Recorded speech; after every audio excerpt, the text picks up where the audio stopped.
अजीज़ों के दफन करेगा हलात मुवत हुजूर दो। अजीज़ों के दफन करेगा हलात मुवत हुजूर दो। हुन्नन लताड़े फिटी कयो हुन्न जिमो खयो आ जरूर ईंदो। अजीज़ों के दफन करेगा हलात मुवत हुजूर ईंदो। तमाम काबू कयो विचारन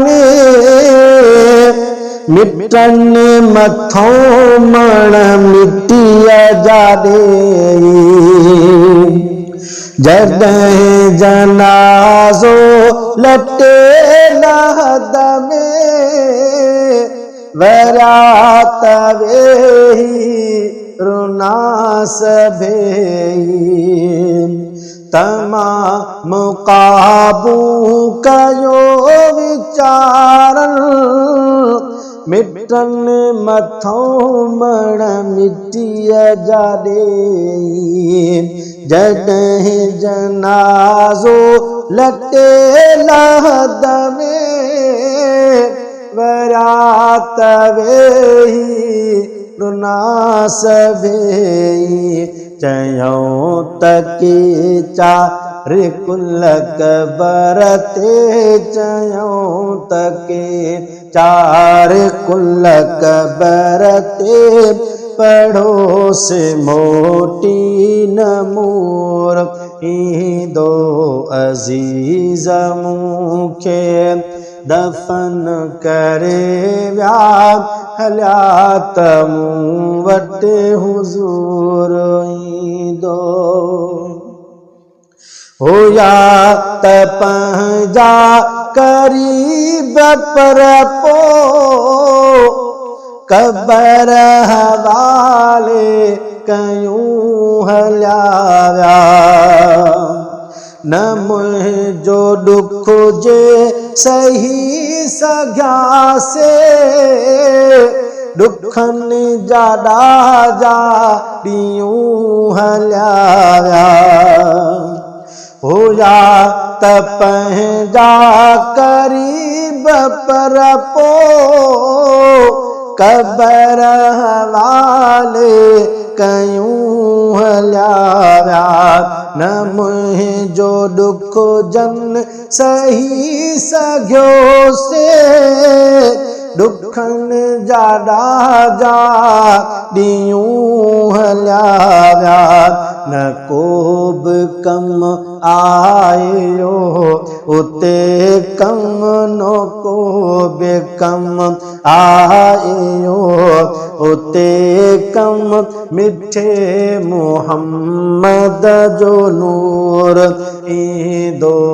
अजीज़ों के दफन करे विया हलात मूं वटि हुजूर ईंदो। अचे जहीं जे अॻियां नबी सईं उहो बि को खुश नसीब हूंदो।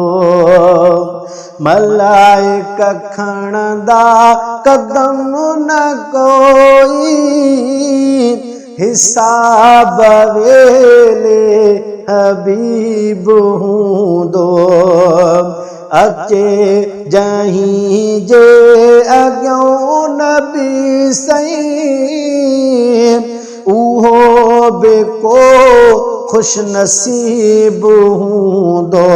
मलाइक खणंदा कदम न कोई हिसाब वेले हबीब हूंदो कुसूर खुलंदा भली खुलनि प्या कुसूर खुलंदा भली खुलनि प्या कुस करीम बख्शण कुसूर ईंदो अज़ीज़ मूंखे दफ़न करे विया हलिया त मूं वटि हुज़ूर ईंदो हुननि लताड़े फिटी कयो हुन ज़िमो खयो आ ज़रूर ईंदो अज़ीज़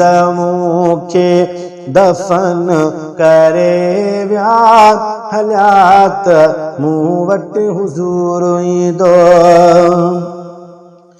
आ मौत माना वॾो विछोड़ो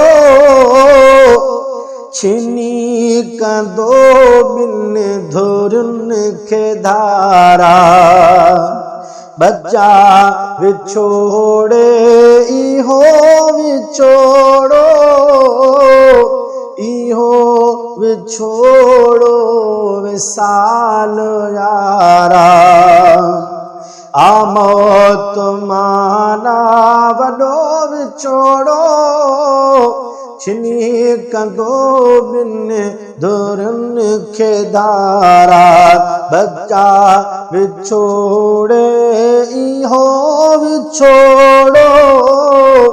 इहो विछोड़ो विसाल यारा मोए खां पोइ थो मिले मोहम्मद मोए खां पोइ थो मिले मोहम्मद वरी न वेझो कुसूर ईंदो अज़ीज़ मूंखे दफ़न करे विया हलिया त मूं वटि हुज़ूर ईंदो कंदो मुजरिमन सां महिरबानियूं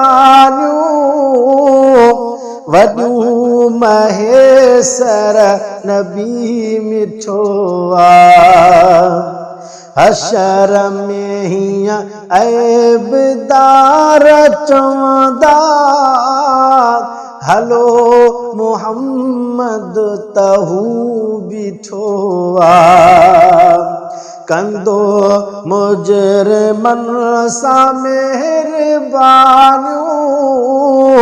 वॾियूं महेसर नबी मिठो आ हशर में हीअं ऐबदार चवंदा हलो मुहम्मद त हू बीठो आ गुनाहगारनि ग़रीबनि खे गुनाहगारनि